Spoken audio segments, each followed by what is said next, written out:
با عرض سلام دوستان، مخلصان و هواداران محاربه‌های آمیخته تاجیکستان. اکنون ما میرویم به نبرد اول و اولین جفته که به هشکنجه برآمده است. این ورزشکار حضرت الله قربانوف نماینده شهر دوشنبه بر مقابل احمدوف مصور نماینده ناحیه مسجد ولایت سوخت.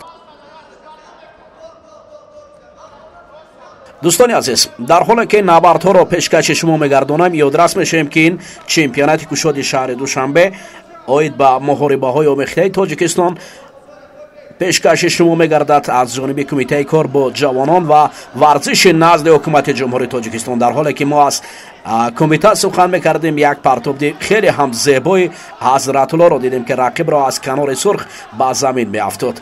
این مسابقه در یک جایگی با ریاست کار با جوانان و ورزش شهر دوشنبه و فدراسیون محاربه‌های آمیخته تاجیکستان یا به قول دیگر MMA است در تاجیکستان که برگزار می‌گردد. روز دوم از قسمت‌های فینالی پیشکش شما می‌گردد. در روز اول دوره‌های مقدماتی بود که 140 ورزشکار از شهر دوشنبه و شهر و نواحی تا به مرکز جمهوری تاجیکستان نبرد میکردند. حالا ببینید در اینجا حضرت الله رقیب را گشته یا برگشته در زمین به هر سو پهلو میپرتاید و این امتیازی خیلی زیبا دارد. حالت باقی کردند و لحظه نبود دوستانی عزیز که در اینجا طریق باقی کردن رقیب را شکست داد. حضرت الله قربانوف در اینجا با پرتافت زیبا دست بالا شد.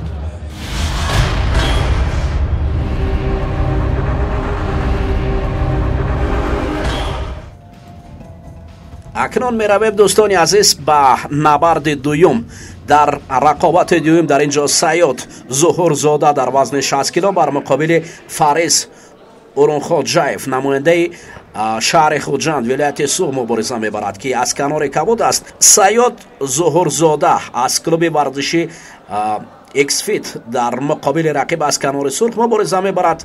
این ورزشکاری که نوکک از فدراسیون روسیه از مسابقات با نشان برنجی به وطن برگشته است و بسیار هم ضربه های خوب دارد. ببینید طریق دست و طریق پای ها ضربه های هم های کیک و لو کیک را به کار میبرد که رقیب را دائما زیر مشتان خود قرار میدهد. اکنون پیوسته سیاد به قول دیگر رقیب را سیاد همیشه دنبالگیر است. در اینجا فارس هم یک پرتاب کرد ولی نوبسته از این حالت در اینجا سیاد ظهورزاده از زمین هم باشد برای اجرا کردن همان اصولهای باقی کردن. ببینید حالا اکنون امکانیت زیبا برای سیاد افتید و از بالا است و میتواند که مستقیما ضربه های خود را به کار برد.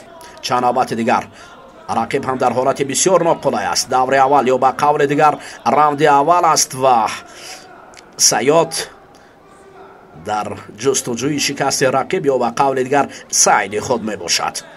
رقیب را مجبور میکند زمین افتد. در اینجا باعث رفری محمد رسول حسنوف است که هر لحظه آنها را از هم دیگر جدا میکند و برای امر به قول دیگر فایت گفته صدا میبردارد. در اینجا هنوز هم سیاد هرچند که رقیب از بالاست ولی امکانیت بیشتر برای سیاد است چون که او رقیب را به قول دیگر قلف انداخته است و ضربه های خود را به کار میبرد.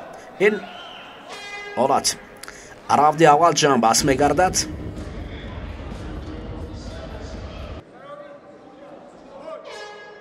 акнун меравем дӯстони азиз ба дидори раунди навбатӣ.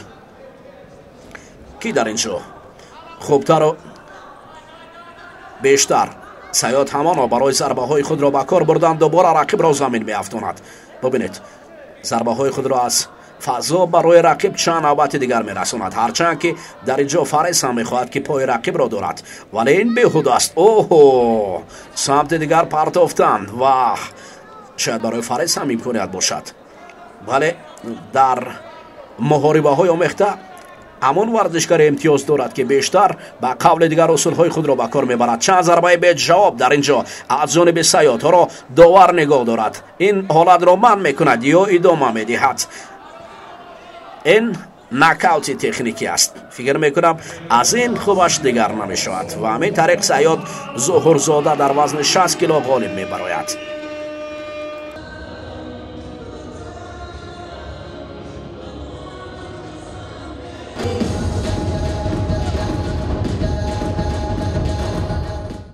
дӯстони азиз, акнун меравем ба тамошо ва шарҳи набарди навбатӣ. аниқтараш Муин Абдуллоев дар вазни 66 кило бар муқобили Файзулло Абдуллозода мубориза мебарад. Файзулло Абдуллозода аз канори сурх, ин аз клуби варзиши Xfit аст бар муқобили Муин Абдуллоев аз клуби варзиши Кемпо. оҳо Файзулло Абдуллозода дар ҳол барои партофтани рақиб бас осмон ба замин меравад ва хеле кӯшиш мекунад чанд зарбаи беҷавоби худро аз канор ба рақиб мерасонад. Муин Абдуллоев бошад аз канори кабут, ин дастпарвари клуби варзиши Кемпо таҳти роҳбарии мураббии ҷавон, албатта дар Беҳзод Нормуродов тамрин мекунад, дар ҳоле ки мо аз мураббиёни ҷавон мегӯем дар клуби варзиши Xfit ҳам мураббии ҷавон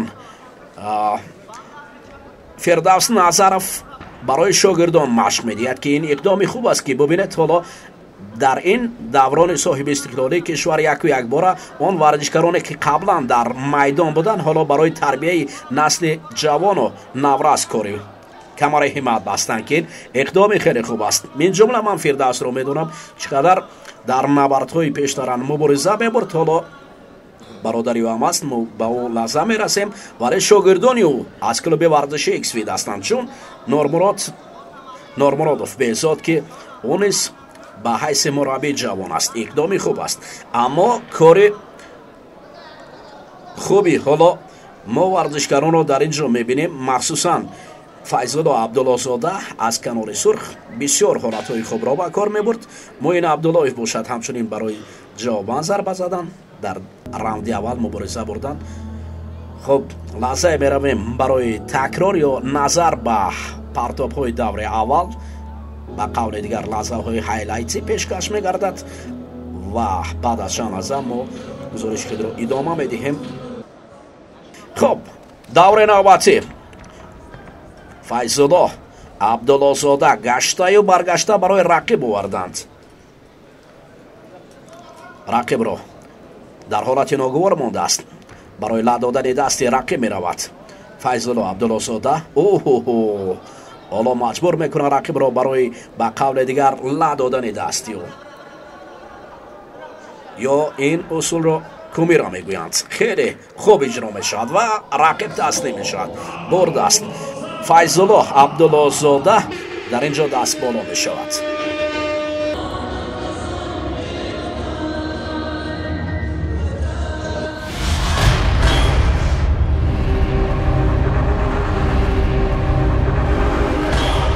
акнун вазн иваз мешавад. вазни 55 кило аст.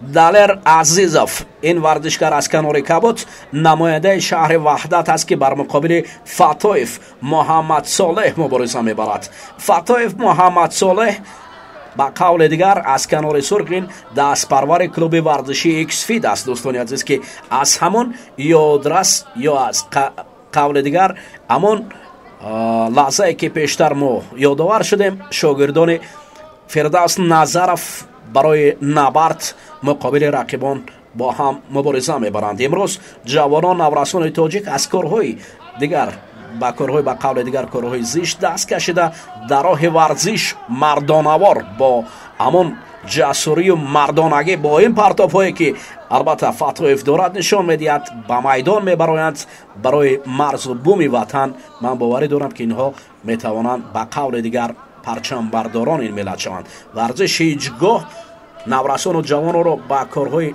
зишт намебарад. баръакси ҳол дилхоҳ намуд варзиш бошад. махсусан моҳори моҳои омехта варзишгарони асилро дар роҳи ватандӯстӣ, дар роҳи меҳманпарастӣ, дар роҳи садоқат ба ин диёр тарбия мекунад. онҳо метавонанд ки марзумбуми тоҷикистонро нигаҳбон бошанд. онҳо ба қавли дигар ҳамон муборизони асили ватан ҳастанд ки ҳамеша барои нигоҳ доштани ободии ин миллат ва ин сарзамин мубориза мебаранд. ин хуб аст ки имрӯз чунин чорабиниҳои сатҳи баланд баргузор мегардад ва мардонавор ба қавли дигар наврасони моро тарбия мекунад. бубинед дохил Фатоевро ки рақибро беист зарба мезанад. чӣ канор Далер Азизов бар муқобили рақиб ҳоло далерии худро нишона додааст. зарбаҳои беҷавоби Фатоев доварро маҷбур мекунад ки ӯро аллаҳза нигоҳ кунад. шояд рефери ин лаҳза барои ин зарбаҳои беҷавоб Фатоев Муҳаммадсолеҳро дар ин ҷо ғолиб донад. ҷанбаст беш аз муҳлат. дӯстони азиз, дар ин ҷо Фатоев Муҳаммадсолеҳ дастболо мешавад.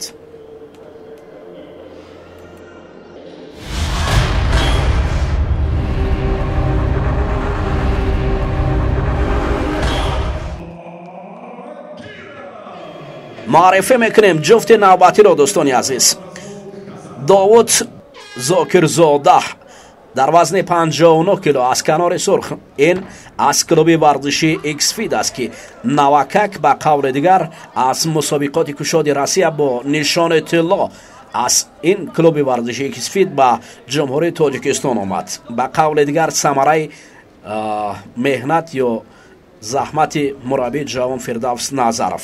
Идрис Сатторов вазни 59 кило рақиби ӯ гаштааст аз канори Кабуд ки ҳоло зарбаҳои худро ба муқобили Зокирзода Довуд мебарад.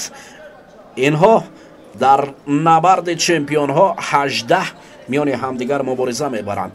ёдрас мешавем дӯстони азиз ки ин мусобиқот дар якҷоягӣ бо кумитаи кор бо ҷавонон ва варзиши назди ҳукумати ҷумҳурии Тоҷикистон ва ҳамчунин раёсати кор бо ҷавонон ва варзиши шаҳри Душанбе ва Федератсияи муҳорибаҳои омехтаи Тоҷикистон ё ба қавли дигар Федератсияи ММА-и ҷумҳурии Тоҷикистон аст. раунди аввалро дубора аз ҳолатҳои ҳайлатӣ ё ба қавли дигар ҳолатҳои такрорӣ назар мекунем ва меравем ба раунди навбатӣ. Зокирзода Довуд бар муқобили Идрис Сатторов ҳамоно мубориза хоҳанд бурд. дар ҳолати такрор мушоҳида кардан мумкин аст ки чӣ гуна набарди хеле хуб ва анқариб ки баробар миёни ин ду варзишгар аст. хуб, бармегардем инҷо. симои Зокирзода Довуд барои мо ба пурагӣ нишон дода шуд ва ин варзишгар аз канори сурх ҳоло кӯшиш мекунад текдаунҳо аз ҷониби Идрис аст, вале ӯ гардан додааст ба Довуд Зокирзода. ин ҳолатҳои ба қавли дигар атрофи ҳашкунҷа чарх задани варзишгарон аст. иқдоме ки мусобиқоте ки ба қавли дигар анъанавӣ шудааст. набарди чемпионҳо марҳила ба марҳила баргузор мегардад. марҳилаи 17 ё дорем бисёр бо ҷалби бештари наврасону ҷавонон ва марҳилаи 18 ё ба қавли дигар набарди чемпионҳо 18 ҳудуди 140 варзишгаро аз шаҳри Душанбе ва ҳамчунин аз шаҳру навоӣ то бемарказ, ҳатто аз вилояти Суғд бо ҳам ҷамъ овардааст. ба кадом хотире ки чанд намояндаи мастшоҳ дар ин ҷо набард мебурд.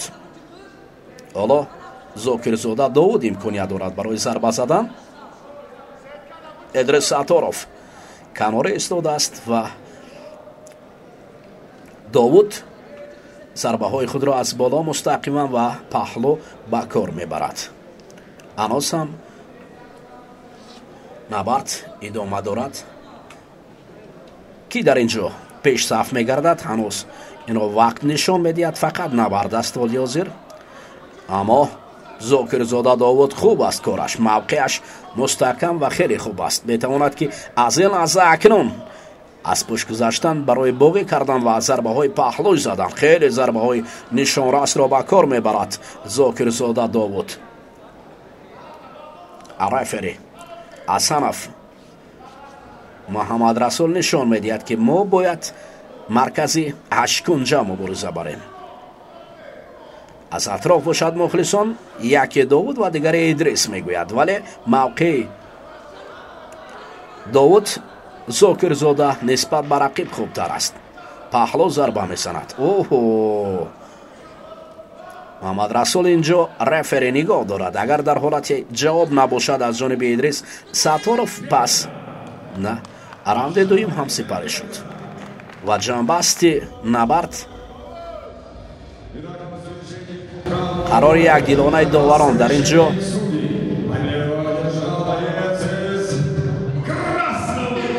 бале Довуд зокирзодаро ғолиб нишон медиҳад. аз ҷониби роҳбари федератсияи муҳорибаҳои омехтаи ҷумҳурии Тоҷикистон Пулод Назаров барои ғолиб ва мақоми дуюм медалу ифтихорномаҳо тақдим шуд.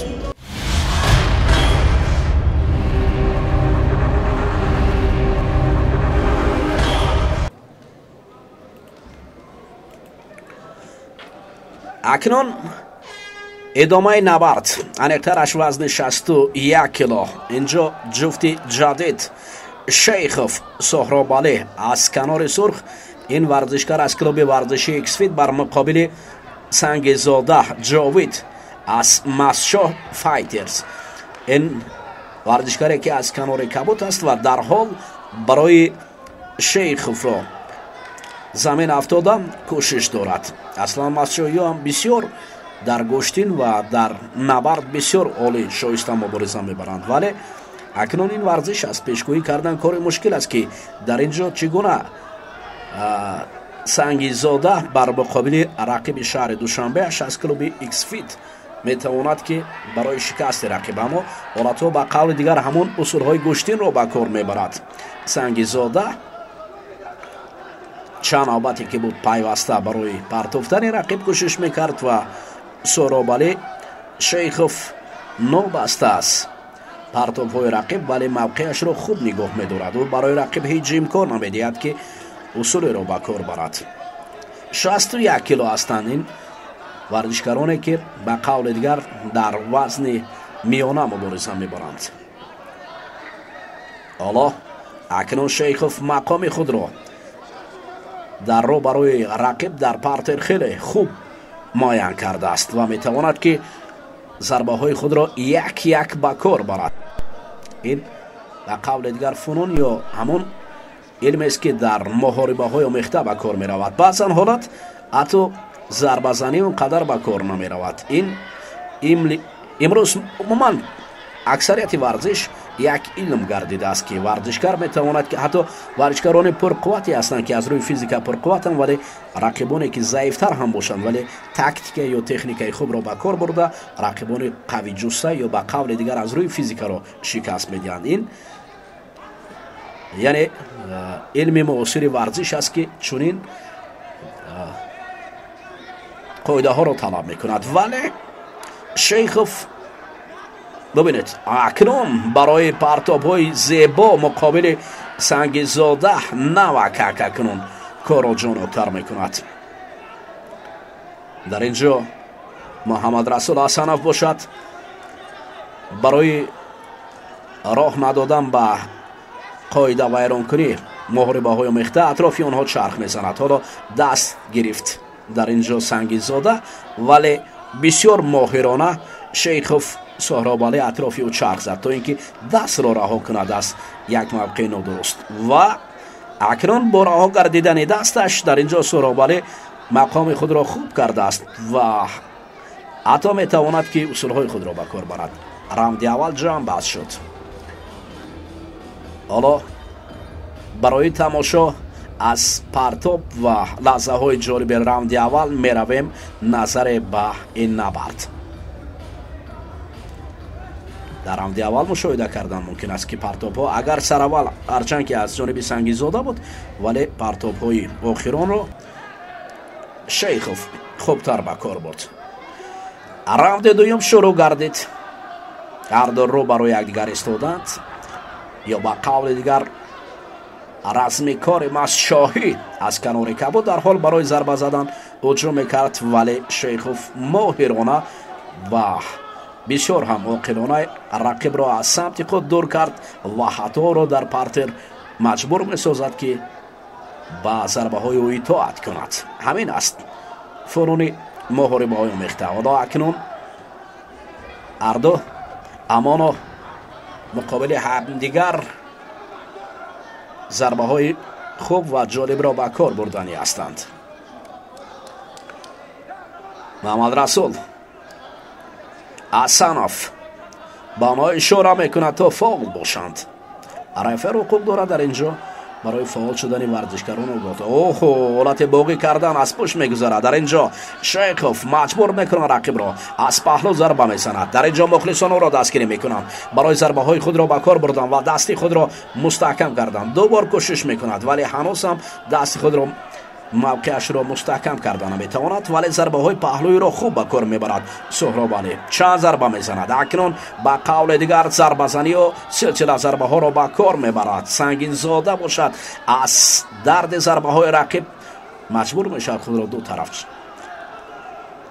ҳаво диҳад, вале беҳуда аст. Суҳробалӣ ҳамоно зарбаҳои беҷавоби худро барои рақиб мерасонад. рефери нигоҳ дорад ин ҳолатро. раунди дуюм ҳам ҷам баҳс гардид, вале ин ҷо Сангизода кореро ба анҷом расонан натавонист. ман боварӣ дорам ки дар ин ҷо қарори доварон аллакай муайян кард ғолиб. бале ҳамин тариқ Александр Загорский Шейхов Суҳробалиро ғолиб донист, чун қарори доваронро дар даст дошт ва аз ҷониби роҳбари Федератсияи муҳорибаҳои омехтаи ҷумҳурии Тоҷикистон Полод Назаров барои ғолиб ва мақомдор дар қисмати финалии тӯҳфаҳо тақдим шуданд. хеле набарди шоиста буд.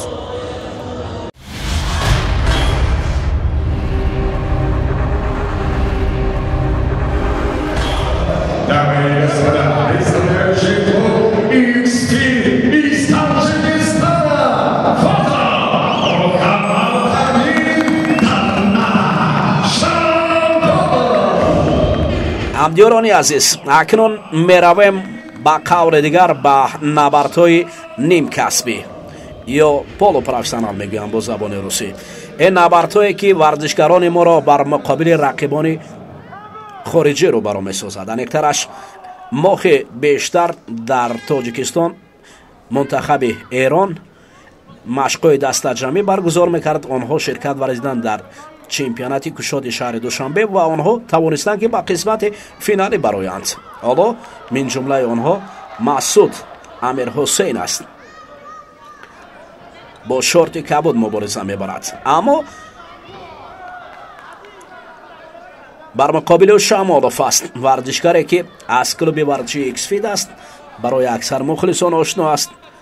Муҳаммад Амин Шамолов мин ҷумла варзишгарони умедбахши тоҷик аст ки борҳо дар чунин марҳилаҳои набарди чемпионҳо мубориза бурдааст. акнун ин набард чӣ гуна ҷараён мегирад, ин вақт нишон хоҳад дод. ҳоло Муҳаммад Амин Шамолов дар вазни 66 кило дар раунди аввал бар муқобили размикори эронӣ мубориза мебарад. офарин, размикори эронӣ ҳам хеле шоиста набард мекунад. аз канори кабуд бо дастпӯшакҳои кабуд бо шорти кабуд мубориза мебарад. Шамолов акнун ҳамон сурати шамолии худро ба қавли дигар ба кор бурдани аст. бубинед, ҳолати рақибро як ҳолати бисёр ноқулай нигоҳ медорад, вале ин варзишгари эронӣ аз ин ҳолати ногувор баромаданд. бо зарбаҳои паҳлӯӣ Шамоловро зери муштон мехоҳад қарор гирад. шояд ба қавли дигар доштани Муҳаммад Амин Шамолов он қадар пурқувват нест, вагарна рақиб бояд таслим шавад ё қувваи Масуд зиёдтар мебошад. ҳатто ман дар он ҷо дидем ки مربی ایرانی از نبردهایی که در شهر دوشنبه برگزار میشد خیلی خوشنود بود. موقع شامالوف در زمین همانو چون پیشتر است، ولی رقیب تسلیم نمیشه، حتی رها میکند. حتی رها میکند از این وضع مرکب مسعود امیر حسین و میخواهد که امیری کند. با قول دیگر خود امیری کند. یا صورت بلند شامالوف یا امیر حسین در اینجا حالی می آید. از پهلو صدا می شود. با قول دیگر چپ پاچه را مستحکم کردن و ضربه های پهلوی را به کار رساندن است. شامالوف را از پشت گذاشتن می شود برای باقی کردن یا با قول دیگر ضربه های پهلوی خود را به کار می برد و راوند را باید پیش از مهلت به انجام رساند، ولی این کار هنوز انجام نشده است. هنوز هم بله راوند جمع بست می شود و برای شامالوف برد پیش از مهلت به دست نمیاد. اکنون می رویم دوستان عزیز نظر به راوند اول که چگونه بود.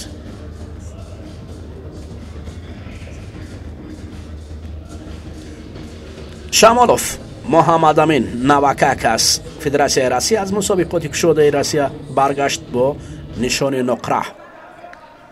راوند دوم با قول دیگر هایکیک بسیار عالی را به کار برد در اینجا محمد امین شامالوف. رقیب است با قول دیگر چرخ زده و رقیب را زدن بسیار عالی است از جانب محمد امین شامالوف.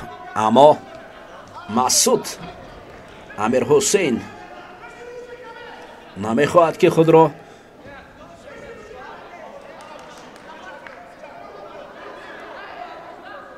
برای ضربه رقیب آماده کند و میخواهد که خود در اینجا امتیاز پیدا نماید، ولی مقامش آنقدر شایسته نیست. در نظر دارم مسعود را.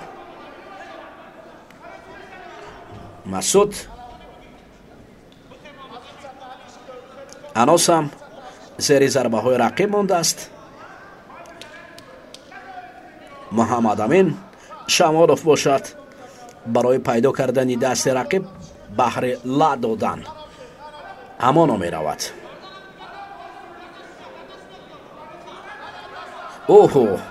شاید همین دست در آوردن شامالوف با گردن رقیب بسیار امکانیت خوب باشد. نه، هنوز امکانیت رو از دست می دهد. کمی سروسیمه می شود شامالوف و همچنین در نبرد باید ورزشکار با احساسات داده نشود. بسیار باید با طور پروفسیونالی کار کند، چون که این نبردهای نیم کسبی هستند. فرقیت است نبردهای دوست داشته فرق میکند یا غیر کسبی. در اینجا بیشتر به قول دیگر کسبیت به کار می رود. حالا ببینید در اینجا شامالوف راوند دوم را هم با حالت داشتن رقیب جمع بست می کند. اکنون قرار داوران در اینجا از جانب الکساندر زاگورسکی اعلام می شود.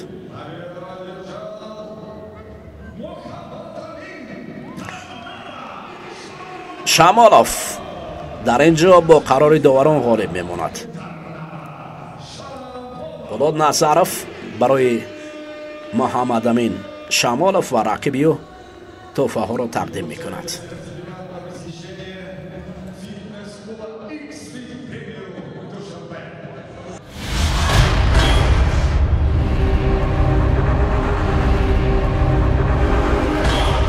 دوستان عزیز، می رویم به نبرد آخران، نبردی که بسیار هم شایسته و دیدنی است. باوری دارم برای اکثرا مقبول می گردد. در اینجا ورزشکار ما محمد کبیر نظرزاده، ورزشکاری که از مسابقه های داخلی و خارجی با نشانه های تعداد دائما رقم یک است.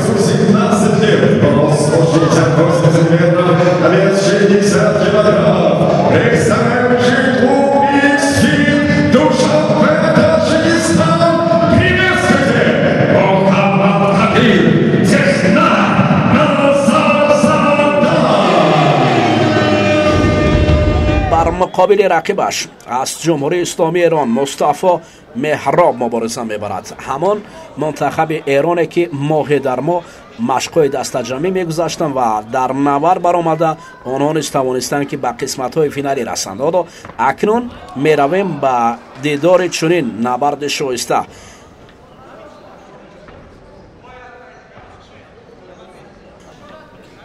محمد کبیر به قول دیگر کبیرانه مبارزه می‌کند. اوه،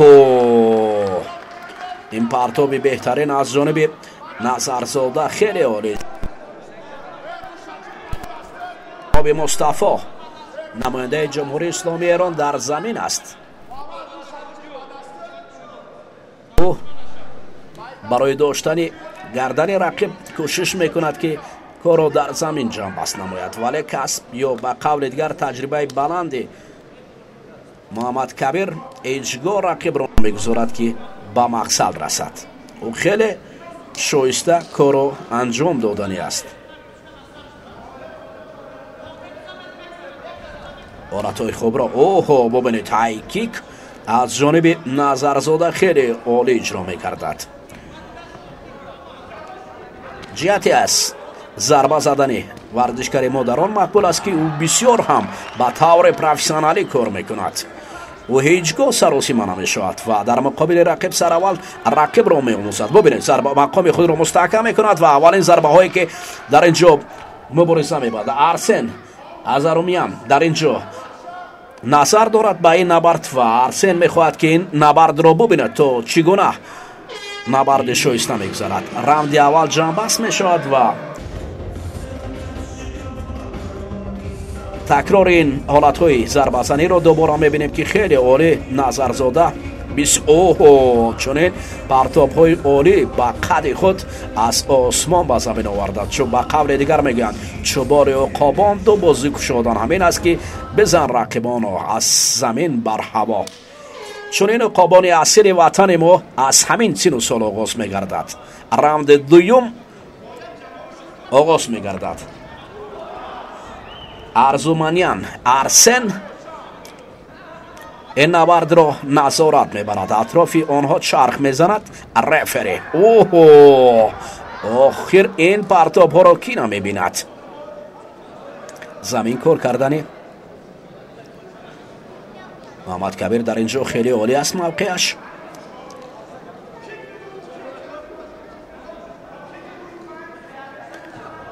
حالا ببینید نوبت دیگر برای ضربه دادن طریق دست راست و چپ. رقیب میخواهد طریق پای با کار برد، ولی محمد کبیر خیلی شایسته خود را با رقیب هوا میدهد و موقع خود را مستحکم تر نگاه میدارد. از پهلو ضربه زدنی او خوبتر است. دوباره اکنون خود را رها میکند و شایسته ضربه میزند. ارسن این حالت را نظارت دارد، میتواند که هر لحظه برای بجا بودن ضربه های رقیب در اینجا نبرد را پیش از مهلت. درباره فردوس گفتیم. فردوس نظرف که در پهلوی برادری خود است از کنار مصلحت میدهد. او نیز زمان مثل برادر یا دادر خود در میدان های محاربه های مخته مبارزه میبرد. اکنون مجبور است این لحظه که در پهلوی برادر باشد. ارسن چی ضربه های مشت و چی ضربه های بازوی محمد کبیر رو میبیند و حالا به جواب هستند ضربه های محمد کبیر. رقیب ایرانی هیچ مدار ضربه زدن ندارد، در اینجا بتواند که رقابت را منع کند. بله این ضربه های به جواب همین است که مقامدار است محمد کبیر نظرزاده و این جهشی او از 8 کنجه انجام بخش برنامه ماست. الکساندر زاگورسکی با صدای بلند نظرزاده را غالب اعلام میکند.